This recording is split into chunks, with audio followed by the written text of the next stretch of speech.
이 시간 한 마을에 들어가시니 라는 제목으로 누가복음 17장의 말씀을 함께 살펴보도록 하겠습니다. 해발 2500m 고산 정글 속에 사는 부족에게 복음을 전한 부부가 있었습니다.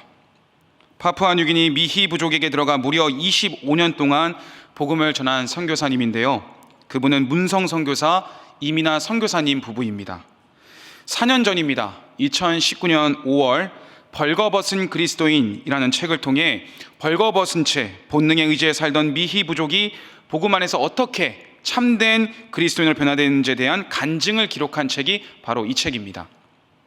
성도 여러분, 파푸아뉴기니 미히 부족은 험한 산과 계곡으로 막혀있는 이런 지형적인 특징 속에서 고립된 채 살아왔었다고 합니다. 이들은 과거 오랫동안 식인 문화 속에서 살았던 아주 미개한 민족이었죠. 그런 그들에게 문성 이민아 선교사 부부가 전한 예수 그리스도는 그들에게 실제적으로 놀라운 변화를 가져다 주었습니다.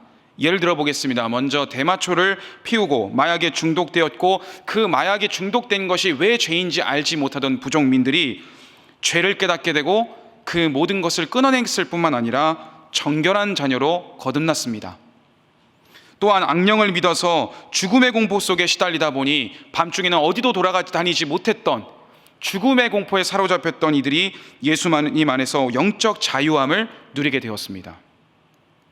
선교사님은 이러한 그들의 변화된 모습을 회고하면서 한 가지 깨달음을 남기는데요, 이런 고백을 했습니다. 나의 편견을 회개하게 되었다는 것입니다.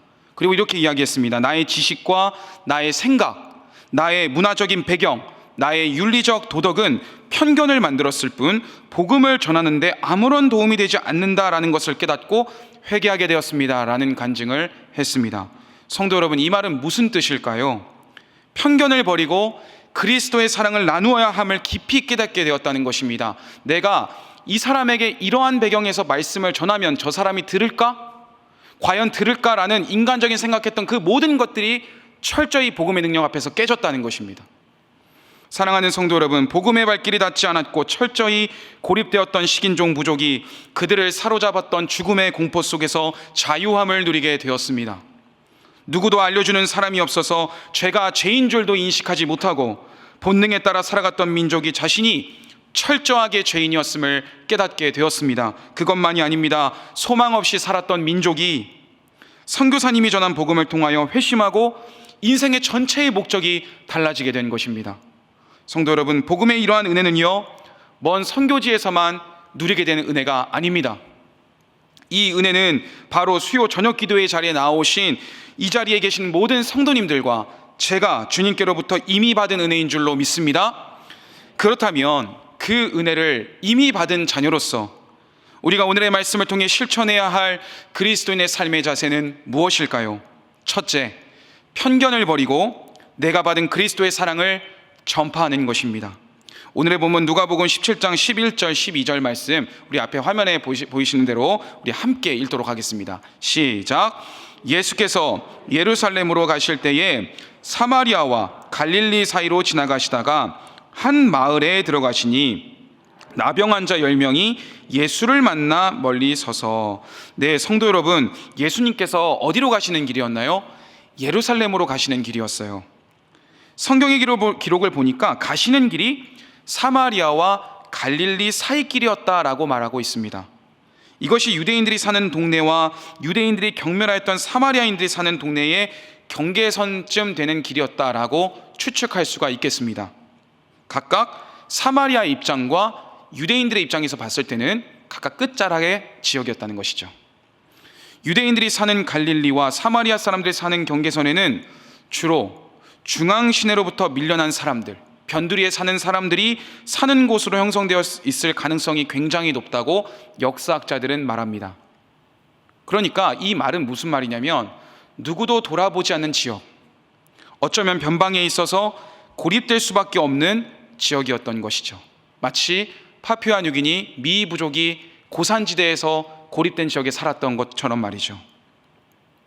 그런 상황 속에서 누군가의 따뜻한 선행의 손길을 기대하기란 더더욱 어려웠을 것이고 감사의 조건을 찾아보기도 당연히 어려웠을 것입니다. 그런데요, 성도 여러분, 이런 상황 속으로 누가 들어가셨습니까? 11절부터 12절 상반절까지의 말씀 제가 한 번 더 다시 읽겠습니다. 예수께서 예루살렘으로 가실 때에 사마리아와 갈릴리 사이로 지나가시다가 한 마을에 들어가셨다. 누가 들어가셨습니까? 그렇습니다. 예수 그리스도이십니다. 예수님께서 나병 환자들이 사는 버림받은 땅, 일반 사람들로부터 이미 격리되어 버린 그 땅으로 들어가신 것입니다. 여러분, 우리가 여기서 기억해야 될 것이 있어요. 예수님께서 목적지인 예루살렘으로 가시는 길에 한 마을로 굳이 들어가셨다는 것은 이 들어가시는 장면 속에 예수 그리스도의 의지가 담겨져 있다는 것입니다. 그곳을 선택하지 않을 수도 있습니다. 그러나 예수님께서 친히 그 길을 선택하시고 마을로 들어가신 것이죠. 이 세상에서 밀려날 대로 밀려난 자들 사이로 이 땅에 구주로 오신 예수님께서 지나가신 것입니다. 나병, 곧 문둥병이라고도 불리우는 이 한센병은 많은 성도님들이 이미 알고 계시겠지만 나균이 피부와 말초신경계 등에 침투해서 이 온몸의 피부 조직을 파괴시키고 변형시키는 병입니다. 이 문둥병은 구약시대 때에도 동일하게 있었습니다. 성경에는 하나님의 진노를 받아 문둥병에 걸렸던 사람들이 여러 명 등장하는데 제가 몇 가지를 소개하겠습니다. 먼저 구스 여자를 취한 모세를 비방했던 미리암에게 이 문둥병이 발하였습니다. 그리고 문둥병이 치료된 나아만에게 거짓말하여 은 2달란트와 옷을 얻어냈던 탐욕의 세완 게하시 역시도 이 문둥병에 걸리는 내용이 나옵니다. 그리고 제사장만 할 수 있던 제사와 분향을 함부로 월권하여서 하나님을 경외하지 않았던 죄로 우시아 왕 역시도 이 문둥병에 시달리게 되죠. 이 문둥병은요, 레위기 13장 말씀을 보시면 부정한 자로 여겨졌는데 이러한 사실을 다 미루어 보았을 때 신약시대를 살아가던 당시 유대 사회에서는 문둥병자란, 한센병자란 곧 일반인과 함께 할 수 없는 존재, 저주받은 자, 차별받는 자, 부정한 자로 인식되었음을 우리는 말씀을 통해 알 수 있습니다. 그런데 오늘 성경 말씀은 예수님께서 이 10명의 부정한 나병 환자들을 만나는 장면에서 시작하고 있습니다. 멀리서 예수님을 발견한 10명의 나병 환자들이 간절한 마음을 가지고 예수님을 향해 이렇게 소리를 외칩니다. 예수 선생님이여, 우리를 불쌍히 여겨 주옵소서. 그때 예수님께서는 그들을 치유하십니다. 그리고 너희 몸을 제사장에게 보이라 말씀하십니다. 그리고 그들에게 진정한 자유의 몸을 허락하십니다. 이 얼마나 감격스럽고 감사한 일입니까? 성도 여러분, 제가 이제 지난 주일 3일 전이죠. 지난 주일 고등부 사역도 열심히 하고 열심히 하루 사역을 마무리하자마자 어제까지 어디를 다녀왔는지 아십니까? 제가 경주를 다녀왔어요. 이렇게 이야기하면 어떤 성도님들은 이런 생각하실 수 있을 것 같아요. 아, 이세종 목사가 열심히 사역하고 경주에 놀러 갔다 왔구나, 이렇게 생각하실 수 있겠죠. 근데 놀러 갔다 온 게 아니에요. 뭐 황리단길이라든지 경주월들을 갔다 온 게 아니에요. 저는 담임 목사님과 공동체 사역자분들과 장로님들과 함께 공동체 사역국 그 워크숍을 다녀왔습니다. 그리고 그러니까 주일부터 월요일까지는 공동체 사역자 워크숍을 갔다 왔고, 월요일부터 화요일까지는 그리고 전체 이 울산사랑 실천운동이라고 해서 교육자 수련회를 다녀왔어요. 그리고 바로 다음 날인 수요일, 오늘 이 시간엔 제가 지금 어디에 있습니까? 설교 자리에 있어요. 그러니까 이 말은 뭐냐면 우리 성도님들이 모두 그 말씀을 잘 집중해 주셔야 된다는 것입니다. 네, 지난 그 월요일부터 화요일까지 이런 주제로 세미나가 열렸는데, 하나님 나라 복음 DNA 네트워크 공개 강좌라는 주제로 열린 세미나에 제가 참석을 했습니다. 근데 어제 전 나들목 교회 담임 목사님이신 김영국 목사님께서 강사로 섬기셨는데요, 그중 가장 인상 깊었던 강의가 무슨 강의였냐면 전도에 대한 강의였어요. 목사님께서 그때 한 책을 소개했습니다. 바로 이 책인데, 이 책은 사회학자, 사회과학자 로드니 스타크가 저술한 기독교의 발흥이라는 책이었습니다. 제가 이 책을 딱 그 목사님 얘기하실 때 제 머릿속에 각인되었던 이유가 있어요. 그건요, 제가 지난 2022년도 초에 이 책을 다 읽었었거든요.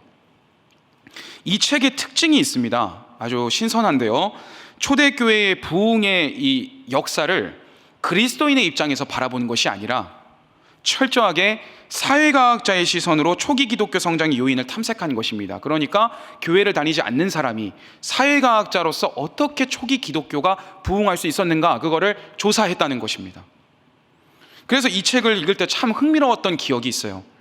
저자 로드니 스타크가 독자들에게 이런 주요한 질문을 던집니다. 이렇게 얘기를 해요. 어떻게 로마 제국 변방에서 시작된 미약하고 이름 없는 그리스도인들이 다니는 교회가 서구 문명의 지배적 신앙으로 자리매김할 수 있었을까? 그 원인은 뭔가? 이 질문을 던져요. 이 질문을 다시 한번 요약해 볼까요? 이렇게 요약할 수 있겠습니다. 초기 기독교가 어떻게 크게 부흥할 수 있었는가? 근데 이 사회과학자가 질문에 대한 답을 제시하는데 이렇게 답변을 했습니다. 역병 속에서 그리스도인이 사랑의 실천을 행했기 때문에 교회가 성장할 수 있었다라고요. 이 부분과 관련하여 제가 성도님들께 조금 더 자세하게 상세하게 말씀드리겠습니다. 지금으로부터 1800년 전입니다. 로마의 마르쿠스 아우렐리우스라는 황제가 통치하던 시기에 정말 역대급이라고 말할 수 있는 이 큰 역병이 로마 제국 전역을 강타한 적이 있었어요. 역사가들은 이 시기에 전염병을 두고 뭐라고 추측하냐면 천연두가 유행을 했었을 것이다 라고 추측을 합니다. 역사가들은 이러한 역병이 고대 로마 사회에 많은 인구 감소를 일으켰고 질병을 통하여서 이런 극심한 재해가 일어났다라고 분석을 합니다. 그런데요, 인구 감소가 일어나는 비극이 있었던 반면에 초기 기독교 시대를 연구하는 역사가들은 오히려 역병을 통하여 교회가 성장했다라고 분석을 하고 있어요. 그 이유가 무엇이냐면 역병의 시대, 즉 죽음의 그림자가 들이오던 세상 속에서 기독교가 희망의 빛을 이때 죽어가는 이웃 주민들에게 행했기 때문에 부흥의 역사가 찾아왔다고 말하는 것입니다. 이때 이교도인들은, 그러니까 교회를 다니지 않는 사람들은 다 전염병으로 죽어가던 아픈 사람들을 외면했습니다. 우리는 아픈 사람들을 보면 긍휼함을 느끼지 않습니까? 근데 초대 이 철학가들은 어떤 생각을 했냐면 누군가가 힘들 때 그 사람을 긍휼히 여긴다는 것은 곧 죄악이라고 생각을 했습니다. 그러니까 죽어가는 사람들을 바라볼 때 그냥 그 사람들의 형편을 안타까워하게 생각하지 그 사람에게 뭔가 사랑의 실천을 행하는 그런 문화가 주어져 있지 않았다는 것입니다. 그러나 기독교인들은 어떻게 했을까요? 모든 환자들의 곁을 지켰을 뿐만 아니라 그들을 간호했습니다. 전염이 되었음에도 그 사람을 끝까지 치료해 주었습니다. 초대 로마의 주교 디오니시우스라는 사람이 있는데 병자를 돌보다가 목숨을 잃기까지 한 지역 기독교인의 영웅적인 간호 노력에 대해서 이런 찬사의 글을 남긴 게 있습니다. 제가 한번 읽어드릴게요. 우리 기독교인 형제들은 대부분 무한한 사랑과 충성심을 보여주었으며 한시도 몸을 사리지 않고 상대방을 배려하는 데 온 힘을 쏟았습니다. 그들은 환자로부터 병이 옮자 그 아픔을 자신에게로 끌어와 기꺼이 고통을 감내했습니다. 그 중에는 크게 칭찬받는 장로가 있었고 집사와 평신도들이 있었고 큰 경건과 강건한 믿음의 결실인 이런 죽음은 어느 모로 보나 순교와 다를 바 없습니다 라는 찬사의 글을 남겼습니다. 그리하여 수많은 사람들은 기독교인들에게 감동을 받았고 그리스도인들이 속해 있는 교회로 종교를 개종한 것입니다. 이러한 개종의 역사, 치유의 역사로 말미암아 역병의 시대 속에서도 우리 교회는, 기독교는 크게 성장하는 결과를 가져오게 되었다는 것입니다. 사랑하는 성도 여러분, 초대교회 성도들의 사랑의 실천의 근원은 누구로부터 비롯된 것일까요? 우리 구주 예수 그리스도이십니다. 병든 자와 버림받은 자, 나병 환자에게까지 손 내밀어 주신 예수 그리스도의 사랑의 실천이 초대교회 성도들에게까지 이어졌고 그 사랑이 교회의 성장으로까지 연결되었던 것입니다. 이것은 곧 무엇을 말하는 것일까요? 하나님은 위기를 기회가 되게 하셨다는 것입니다. 지난 3년, 사실 지금까지 이어지고 있는 코로나19로 인해 우리 한국 교회들이 얼마나 많은 치명타를 입었습니까? 그런 상황 속에서도 저희 울산교회는 전심전력하여, 지난해의 표어처럼 전심전력하여 예배의 회복과 다음 세대 회복을 위해 힘써 달려왔습니다. 저는 우리 울산교회가 어두운 역병의 시기를 어느 정도 지나왔지만 그 여파가 아직도 남아있는, 아직도 진행되고 있는 이번 새해를 오히려 기회로 삼는 한 해가 되기를 소원합니다. 예수님께서 한 마을로 들어가서 나병 환자들의 외침을 외면하지 않으시고 그들에게 사랑의 손길을 내미셨던 그것을 기억합시다. 주변의 이웃들과 세상을 향해 참된 생명을 보여주고 선한 영향력을 끼침으로써 더욱 성장하는 우리 울산교회가 되기를 소원합니다. 사랑하는 성도 여러분, 그렇다면 여러분이 사랑을 실천할 장소는 어디인가요? 그곳은 언젠가 어느 때 어느 시점이 아닙니다. 그 장소는 멀리 있지 않습니다. 바로 지금 내가 속해 있는 자리입니다. 내가 속해 있는 직장입니다. 일터입니다. 가정입니다. 우리의 이웃입니다. 저로 예로 들 것 같으면 1월 1일부터 시작된 육공동체에서 소외받고 있는 자, 우리 고등부에서 나오지 않고 교회의 발길을 끄는 자들, 그들 모두를 포함하는 것이겠죠. 예수님께서 친히 버림받은 한 마을을 들어가서 참된 소망을 주었던 것처럼 성도님들도 우리가 그동안 기피했던 한 마을로 들어가 사랑을 나타낼 수 있게 되기를 소원합니다. 다음으로 주님께 은혜를 받은 자로서 우리가 오늘의 말씀을 통해 실천해야 할 그리스도인의 삶의 자세 두 번째는 무엇일까요? 함께 띄워주시겠습니까? 함께 읽어볼까요? 둘째, 시작. 만나고자 하는 간절함이 있어야 합니다. 무엇이 있어야 된다고요? 간절함이 있어야 된다는 거예요. 오늘 보면 누가복음 17장 12절 13절 말씀 제가 읽겠습니다. 한 마을에 들어가시니 나병 환자 10명이 예수를 만나 멀리 서서 소리를 높여 이르되 예수 선생님이여 우리를 불쌍히 여기소서. 성도 여러분, 유대인들의 율법에 의하면 나병에 걸린 사람은 다른 사람들과 같이 살 수가 없었습니다. 반드시 성 밖에 나가서 살아야 했어요. 기록된 말씀을 볼까요? 레위기 13장 45절 46절 말씀입니다. 나병 환자는 옷을 찢고 머리를 풀며 윈 입술을 가리고 외치기를 부정하다 부정하다 할 것이요 병 있는 날 동안은 늘 부정할 것이라. 그가 부정한즉 혼자 살되 진영 밖에서 살지니라. 여러분, 이것이 만약에 우리의 상황이라고 생각해 보세요. 방금 읽은 말씀처럼 혹시라도 다른 사람이 문둥병자인 나에게 가까이 다가오게 되지 않습니까? 그러면 나병 환자는 입술을 가리면서 이렇게 얘기를 하는 것입니다. 나는 부정한 사람입니다. 가까이 오지 마세요.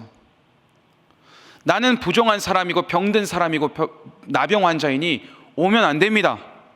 이렇게 외쳐야 했습니다. 이것은 나는 부정한 사람입니다. 가까이 갈 수 없습니다. 내 곁을 빨리 떠나세요. 여러분, 이것만큼 수치스러운 일이 어디 있겠습니까? 2018년도에 발행된 영문도서 중에서 이런 책이 있습니다. 복음서에 나타난 나 환자의 사회적 조건이라는 책이 있어요. 이 책에서 저자는 이 복음서에 나타났던 초기 기독교 시대의 나 환자뿐만 아니라 가장 끝자락에 어떤 글을 실었냐면 중세 유럽 시대 때 나병에 걸린 사람들이 다음 6가지 조항을 지켜야 했다고 기록하고 있어요. 그 6가지를 한번 제가 설명을 드릴게요. 첫 번째, 이 나병 환자가 어떻게 해야 되는지 구걸을 할 때 일반인에게 나병 환자라는 점을 미리 알려주는 도구인 소음기를 반드시 사용할 것. 두 번째, 넉마 조각으로 된 옷을 입어야 했고 가슴에 하트 모양이 새겨진 옷을 입어야 했다고 합니다. 그러니까 누가 봐도 하트 모양의 옷을 입은 사람이면 저 사람은 어떤 사람이에요? 나병 환자인 거예요. 세 번째, 교회를 정말 가고 싶을 경우 교회 창문을 통해 교회 내부 일부를 볼 수 있도록은 어느 정도 허용할 것. 네 번째, 도시 밖에 거주하되 도시 내부로 들어오는 것이 거부될 경우에는, 그러니까 들어가고 싶을 경우가 있지 않겠습니까? 들어가도 됩니까? 라고 했을 때 도시에서 거부하면 절대로 못 들어가는 것입니다. 다섯 번째, 냄새가 퍼지지 않도록 바람을 등지고 걸을 것. 똑바로 걷지도 못했습니다. 사람들이 있을 경우에는요. 마지막 6번째 규칙이 있었습니다. 도시 밖에 나병 환자 시설에서 그곳에서만 생활할 것. 여러분, 이것이 여러분의 삶이었다고 생각해 보세요. 너무나 재앙 많고 억압되고 자유를 상실한 삶 아니겠습니까? 성도 여러분, 지난해인 2022년도 4월까지의 삶을 저는 기억합니다. 그때까지 코로나가 정말 심각했어요. 오늘 기준 대한민국 국민 5,155만 명 중에서 지금까지 코로나 확진을 받은 수가 무려 얼마나 되는지 아세요? 2,980만 명이 넘었어요. 그러니까 우리 성도님들 주위를 딱 보시고 10명 중에 7명은 코로나에 걸렸던 거예요. 그런데 대부분 다 경험해 보셨겠지만 저도 코로나에 걸렸었는데, 사람들이 코로나에 걸렸을 경우 감염의 우려 때문에 얼마 동안 사람과의 만남이 차단됩니까? 일주일이지 않습니까? 그런데 이때만이 아니라 예전에는, 초기 때는 얼마나 심각했냐면, 만약에 코로나의 확진자가 내 반경 몇 미터에 있었으면 밀접 접촉자라고 해서 2주 동안 격리를 했어요. 근데 그 2주가 끝날 자락에 내가 코로나에 감염되면 또 2주 동안 만날 수가 없었어요. 무려 4주라는 시간 동안, 길게는 4주 동안 내가 속해 있는 직장, 지인들 다 만날 수 없고 해당 장소에서 갇혀 있었어야 됐다는 것입니다. 그런 사람들을 제 주위에서 봤는데 얼마나 답답하고 힘들어하는지, 바깥에서의 생활이 얼마나 귀했는지를 그때서야 저한테 얘기를 하더라고요. 여러분, 그런데요, 이런 코로나와는 달리 문둥병은 당시 치료가 거의 불가능했습니다. 자연적인 치유가 아닌 이상은 치료가 될 수 없었다는 거예요. 언제까지 부정해야 할지 그 기간이 정해져 있지 않았다는 것입니다. 어쩌면 평생 동안 격리해야 했습니다. 심지어 자기 가족들과도 접촉을 할 수 없었습니다. 절망밖에 없는 인생입니다. 그런데 이 나병 환자들에게는 어떤 자세가 있었을까요? 절망의 때, 그냥 기한이 없는 그때에서 체념할 수도 있었지만 삶을 포기하거나 절망에 있는 것이 아니라 예수님이 오셨다는 소식을 들었을 때 예수님을 향한 소망을 가지고 주님을 간절히 찾았던 것입니다. 나병 환자들이 예수님을 보고 멀리 서서 어떻게 소리쳤죠? 예수 선생님이여, 우리를 불쌍히 여겨 주옵소서. 그 당시 나병 환자들은요, 사람들로부터 최소한 몇 미터를 떨어져 있어야 됐냐면 45미터를 떨어져 있어야 했습니다. 그것을 거리적으로 계산해 보았습니다. 만약에 우리 예수님께서 울산교회 본당 입구에 계신다면 나병 환자는 구교육관 입구에서 소리를 쳤어야 됐다는 것입니다. 거기서 더 가까이 올 수가 없어요. 여러분 생각해 보세요. 구교육관 입구에서 본당 앞구에 있는 예수님에게 소리를 지르려면 얼마나 큰 소리로 했어야 됐겠습니까? 우리가 여기서 한 가지 배울 수 있는 것이 있습니다. 그것은 주님을 향한 간절한 외침이 우리의 삶 가운데 있어야 된다는 것입니다. 저와 여러분에게는 이러한 간절함이 있으십니까? 우리의 유일한 도움 되시는 주님을 향한 간절함이 있어야 된다는 것입니다. 나병 환자는 예수님에 대한 믿음이 있었습니다. 예수님께서 어떤 질병도 고치시는 분이다 라는 소문을 듣고 자신을 불쌍히 여겨달라고 간절히 간구한 것입니다. 그때 우리 주님께서 뭐라고 말씀하셨는지 함께 보도록 할까요? 17장 14절 말씀 함께 큰 목소리를 읽겠습니다. 시작. 이르시되 가서 제사장들에게 너희 몸을 보이라 하셨더니 그들이 가다가 깨끗함을 받은지라. 성도 여러분, 이 말씀의 첫 번째를 보시면 14절의 첫 번째 단어가 보시고입니다. 보시고. 가만히 있다가 저쪽에서 소리를 지르니까 뭔가 하고 예수님께서 그때서야 봤다는 게 아니라는 거예요. 주님께서 친히 그들을 이미 주목해보고 계셨다는 것이죠. 여러분, 이것은 무엇을 의미하는 것일까요? 사람들은 문둥병자의 겉모습을 보았지만 예수님은 그들의 안타까운 상황과 아픔과 낮아질 대로 낮아진 마음에서 우러나온 간절함을 계속해서 바라보고 계셨다는 것입니다. 그래서 치유의 은혜를 허락하신 것입니다. 성도 여러분, 여기서요 제가 질문 하나 드려볼게요. 질문 한 가지. 10명의 나병 환자가 오늘 본문에 등장하잖아요. 10명의 나병 환자가 다 믿음이 좋은 사람이었을까요? 나쁜 사람이었을까요? 좋은 사람이었을까요? 나쁜 사람이었을까요? 좋은 사람. 원래 나쁜 사람이라고 대답해 주지 않았는데 답을 먼저 말씀해 주셨어요. 맞아요. 보통은 근데 오전 기도회 때는 나쁜 사람 이렇게 말씀하시더라고요. 왜냐하면 한 명의 믿음이 이제 믿음 있는 사람이라고 생각하니까. 그런데요, 10명 모두 사실 믿음이 좋은 사람이었어요. 왜냐하면 예수님께서 10명의 나병 환자들에게 지금 가서 제사장들에게 너희 몸을 보이라고 말씀하셨을 때 10명의 나병 환자는 순종했습니다. 여러분, 이것은 사실 쉬운 결정이 아니었습니다. 예수님께서 너희 몸을 제사장에게 보이라 했는데 몸은 여전히 썩어 들어가 있어요. 그런데 만약에 제사장에게까지 갔는데 몸이 많이 낫지 않지 않습니까? 그러면 더 너는 평생 격리해야 된다는 확인 도장을 찍게 되는 거예요. 그런데도 불구하고 이해할 수 없는 예수님의 말씀을 믿고 달려갔던 인물이 이 10명의 나병 환자입니다. 그러니 이들은 예수님을 신뢰한 사람으로서 사실은 믿음이 좋았던 사람이었다는 것입니다. 그런데 성도 여러분, 우리는 여기서 그쳐서는 안 됩니다. 우리는 여기서 한 단계 더 나아가야 됩니다. 주님의 능력을 신뢰하고 순종의 발걸음을 걷는 것도 귀하고 하나님께서 기뻐하는 미담이지만 여기서 멈춰서는 안 된다는 거예요. 그렇다면 주님의 은혜를 받은 자녀로서 우리가 오늘의 말씀을 통해 실천해야 할 그리스도인의 삶의 자세, 마지막은 무엇일까요? 함께 읽어볼까요? 셋째, 시작. 신뢰의 믿음에서 감사의 자리에까지 나아가야 된다는 것입니다. 아멘이십니까? 아멘. 오늘 19절 말씀을 보니까 돌아온 사마리아인인 이 나병 환자를 향해 주님께서 이렇게 말씀하셨어요. 19절 말씀, 그에게 이르시되 일어나 가라, 내 믿음이 너를 구원하였느니라.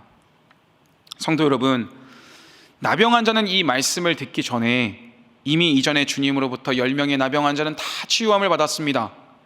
그런데 주님이 다시 돌아온, 감사를 고백하기 위해 찾아온 그 한 사람에게만 이렇게 말씀하시는 겁니다. 이제 너가 구원을 받았다라고요. 10명의 나병 환자가 나병에서부터 깨끗함을 받았습니다. 그런데 오늘 주님은 다시 돌아온 유일한 한 사람인 그를 향해 말씀하십니다. 내 믿음이 너를 구원하였다. 치유받았던 10명의 사람 중에서 돌아왔던 유일한 그를 향해 주님은 육신의 치유의 은혜뿐만 아니라 영원한 구원의 은혜를 허락해 주신 것입니다. 그는 세상이 줄 수 없는 하나님의 복을 받게 된 것입니다. 시편에는요, 많은 시인들이 등장합니다. 여러 시인들이 있지만 그중 아삽이라는 사람이 있습니다. 아삽은 다윗 시대에 헤만, 에단과 함께 성막 앞에서 찬송하는 일을 맡았던 찬양 인도자예요. 그의 시에서 시편 50편 22절과 23절은 우리에게 이렇게 말씀하는데 제가 한번 읽어드릴게요. 하나님을 잊어버린 너희여, 이제 이를 생각하라. 그렇지 아니하면 내가 너희를 찌질이니 건질 자 없으리라. 감사로 제사를 드리는 자가 나를 영화롭게 하나니 그의 행위를 옳게 하는 자에게 내가 하나님의 구원을 보이리라. 시편 50편은 감사로 제사를 드리는 자가 어떤 사람이라고 말하고 있습니까? 하나님을 영화롭게 하는 자라고 말하고 있어요. 그리고 감사로 제사를 드리는 자에게 하나님은 구원을 보이시겠다고 약속합니다. 성도 여러분, 여러분은 하나님을 잊어버린 자녀이십니까? 감사를 고백하는 자녀이십니까? 감사를 회복할 수 있게 되기를 소원합니다. 예수 그리스도의 십자가 그 은혜를 날마다 감사하며 기뻐하는 자에게 주님은 무엇으로 보답하실까요? 영원한 구원의 은혜로 보답해 주시는 것입니다.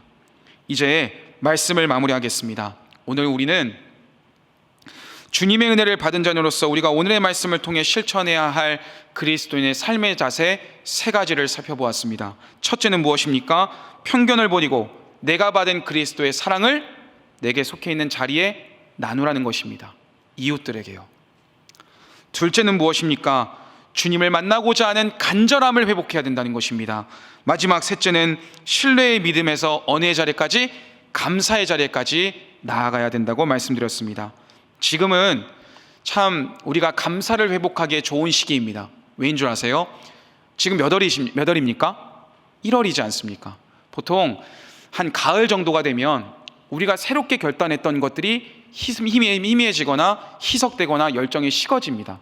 그렇지만 새해가 되면 다시 한 번 더 일어서기를 결단하는 그런 달로 보내거든요. 그래서 우리 모든 성도님들이 오늘의 말씀을 기억하여서 돌아온 나병 환자처럼 하나님의 은혜를 기억할 뿐만 아니라 정말 주님의 뜻대로 그 은혜를 가지고 살겠노라고 결단할 수 있는 이번 1월이 되기를 간절히 소원합니다. 그래서 하나님의 은혜를 잊지 맙시다. 하나님께 받은 그 은혜가 얼마나 많지 않습니까? 그 은혜에 합당한 영광을 주님께 올려드리는 복된 성도님들의 삶이 되시기를 간절히 소원합니다.